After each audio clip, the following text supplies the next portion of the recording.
Afushane sila i-vendor ke isiciko sesekhunda isifundazwe eMpumalanga the place of the rising sun. Mina ngigama uPastor Ningi. Sihlelile la nomelapho endabuko ungumthandazi umelapho usho usenza ngokukholwa aphinda asebenze futhi nangindlela yesintu yabona. Kodwa ukuza kwabanzi uyena kuzobe sesithathe sibeka kunjani? Siyaphila ngijabula ukuthi uzofika la endaweni yase-Evander. Igama lami ke ngokomoya ngomama lethu Khanya ngokwabalaphi bendawula bendabuko ngumkhulu uMagawu legijima insizwa ke yakandaba insizwa ehamba nezalukazi ke namakhehla ngokuhlukahlukana kwazo engeke ngikwazi ukwenaba ngabo manje. No sizolithola ithuba sikulethele lonke udaba ukuthi usebenza kanjani. Kodwa kafushane ifocus yethu namhlanje udaba lwamanzi yabona. Siyazi ukuthi nje manje umuntu ohlela ukuthi uyofaka abantu emanzini. Ngifuna sibhekela ukubaleka kwamanzi nomuntu. Amanzi abaluleke kakhulu emzimbeni womuntu. Masingabuka ke ngokwesayensi ngoba ngithanda ukuyithatha ngapha nangapha. Ngokwesayensi i90% yomzimba amanzi. Kungakho ke sithi amanzi it's our main source. And mawubuka ke nomhlaba kwawona ngaphansi komhlaba sinalenkolelo ukuthi kuamanzi. And amanzi awukuphila. Ngisho izihlahla lezi ezikhona ngeke siphila amanzi angekho uyabona. Ngisho nemvelo izilwane yani lezi ngezikhona ukuphila amanzi angekho. Nathi ngeke sikhona ukuphila futhi lamanzi angekho. Kungakho sithi kubalekile ukuba khona kwamanzi ke bese siba nenye indlela ke yamanzi ngaphandle leyo ukuphila nje in general. Indlela esisebenzisa ngayo einhlambulukweni ezahlukahlukene njengoba sisasa sizohamba ke siyobona ukuthi siyohlambulula abantu sibahlambulula kanjani. So into ngavusha into eveza la ukuthi kubaleke ukuthi abantu basondelane kakhulu namanzi basondelane nenhlambuluko. So umuntu umeqhelile ekude nelezi zinto lezi zokuhlambuluka impilo yakhe ngaphazamiseka noma kungaphazamisa kanjani lokho? Ngaphazamiseka kakhulu ngoba uma sihamba la empilweni sihamba sihlangane nabantu. Abanye abantu esihlangana nabo asibazi izolo labo ukuthi basuka kuphi. Uhlangane nalomuntu ukuhlangana naye lo muntu lokho sekukhona ukungcola okuzoba khona. Awumazi lo muntu usukaphi. Ezinye izinto futhi sihamba ezinye indawo mhlambe ebengafanele siye kuzo or ebekufanele siye kuzo. Ngokufika kwethu kulezo ndawo kube khona izinto esesifike sesiyazithola futhi manje esizodinga ukuthi senze njani sihlambuluke. Ezinye ke futhi zeinhlambuluko ke kuba amacala mhlambe wabokhokho izinto ezenzeka kudala emandulo. Abanye abafuna ukuhlanjululwa ngemhlambe kunamacala ababewenza fanele bahlanjululwe kahle bazokwazi ukuhlala kahle babuyeke kahle. Kwezinye ikhathi kuba nanomsamo futhi uthola ukuthi umsamo nawo ungcolile udinga ukuhlanjululwa kodwa wona noma ungadinga iprocess yasemanzini unendlela yawo but ukuhlambulula kubalekile ngeindlela eziningi ngoba kwazi kwavaleka inhlambuluko awusahlanzekile kwawena. Abesayensi bathi ke kune magnet uyabona maku positive no positive ngapha akuzokusondela kodwa positive no negative kuzosondela.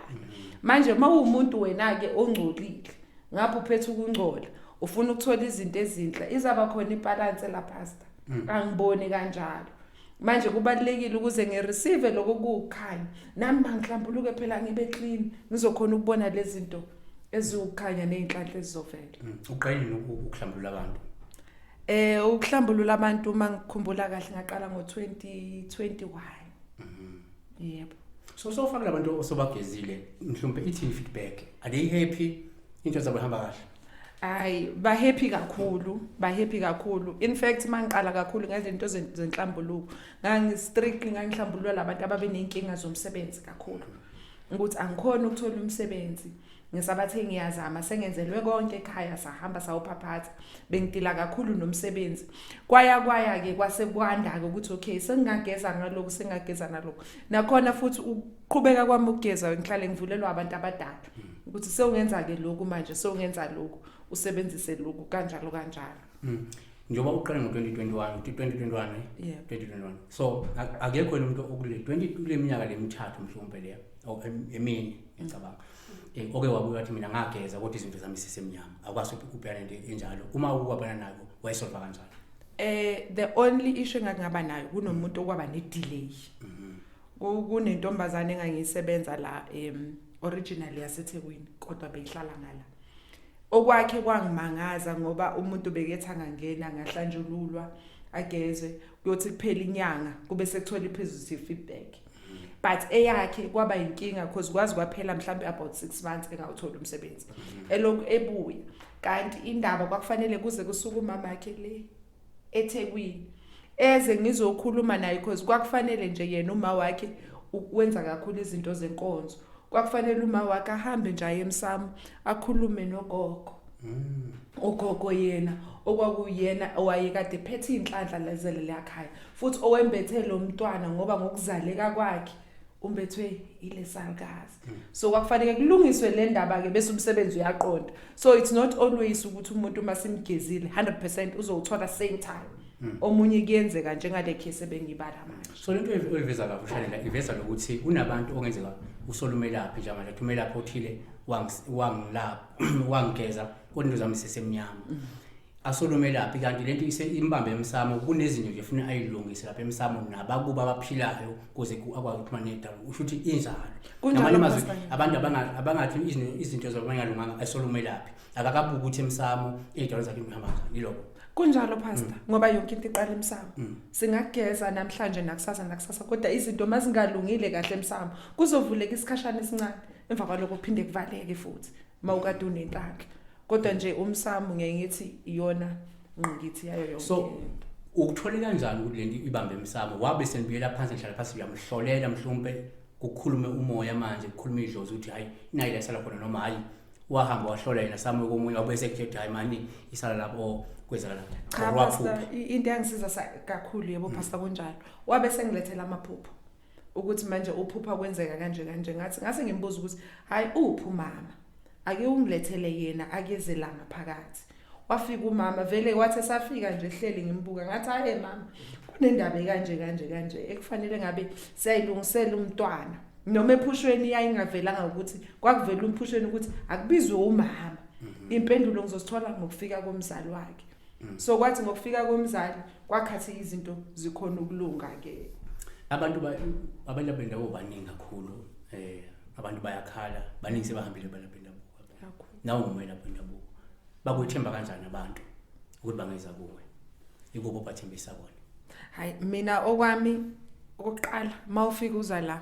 sihlola amanani ethu okuhlola sesephansi angicabanga ukuthi kunoma lapho sahlola ngale mali engihlola ngayo kule ndawo le kanti okwesibili ngiyaye ngagijimisi inkomo yami phambili iqala ngiye ngithi umuntu akakhanyise ngaloko akhanyisa ngakho uma eseqedile ke bese izinto zakhe zikhanya bese uyabuya ezobonga kodwa ke angese kubaleke ukuthi bakhona ke nalabo ababalekayo uthi sekulungile umuntu athi ngiyabonga kulungile hey ngizoza ngizokubona anyamalale abuye futhi abuye mayisesenenkinga lokho kuyenzeka kodwa ngiye ngithi ke as long as umuntu ekutholile abekuzelela ekhaya kulungile so kubantu asebeke befika la wabahambisa emanzini uma bebuya abantu abanjalo bayakhokha futhi njalo bebuya uzombikisa mhlawumbe esiwashweni ehlambuluweni njalo kuyakhokha noma hayi kuba nomehluko wenzakala lapho indlela omtreatha ngalo muntu loyo esimese client lakho regular client no ukhokha mawusaqala mawusujwayele ukulokubuya la sithi baphathe imali emhlophe mhlawumbe kwesisikhathi nephakethe lamakhandlela amhlophe sizokwazi ukuthi sibakhulekisa awukhokhi njalo unale treatment oyithathayo ngaleso sikhathi unless mhlawumbe sesidila nento ehlukile singakaze siyithinte engadili nenhlambuluko kodwa zivale ukuthi amanzi ayasebenza kakhulu abantu abasondelana kakhulu namanzi abantu abeze kuwe e-event uyobafaka emanzini abeze bukima abantu e-event bazofakwa emanzini unenkinga yokuhlushwa yichitho hoza la event unenkinga yokuthi mhlambe ekhaya bakhona ukugezwa khona umuntu owayedlulile ngokwesikhashanyana sizokugeza ngokwesintu but uhambe yolungisa ekhaya woza la event sizokunceda ngaloko unenkinga kwezinto zabantu abadala mhlawumbe abanye abangahlambulukile kahle kunezinto ezenzeka buya sizogeza ngendlela yakhona unenkinga yezinto zakho ezivalekile ngoba khona abantu abazalwa nenhlanhla kufanele bese siyahlambuluka iphinde ibuye lenhlanhla mhlawumbe ke esivalekile ubuya khona la usizo lukhona thina sohlala esilindile silinde umuntu ozodinga usizo iminyango ivuliwe la ekhaya ushuthi la ngiyayithanda le show ushuthi la uma ubusa lapha emanzini akufani ukuthi nje umuntu uyobhukuda kusuka insila kodwa kusuka insila kamoya kunjalo khona kusuka kamoya njalo hayi nje uthatha abantu ngoba phela kuyenza ukuthi umelaphi nje isabani lapha babhukude nje kufanele ukuthi umuntu bevakashile nje uphume insila kodwa still amathunzi akhona amthe ngqi hayi pastor lapha siyosusa insila sisusa insila yamoya ke nawe uzoyibonela ke pastor mina ngiyithi indawo esiyisebenzisayo fanele ibe nempilo ngoba namanzi pastor ungawabona eclean mayehamba ne kanti lamanzi ahamba aclean kunamakhemikhali lengaphezulu asemoshe lo mfula mhlawumbe asene acid aseclean kodwa akusubo lobuclean bemvelo so indawo ekufanele siye kuyo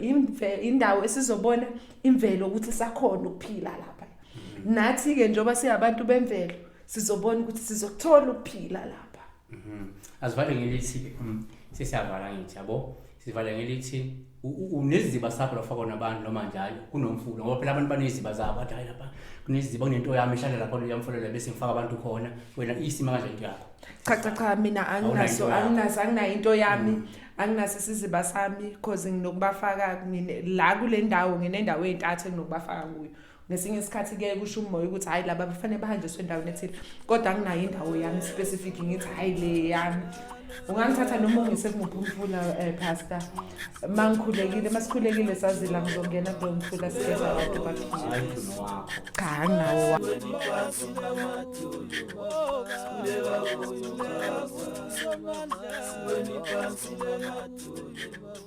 Kulela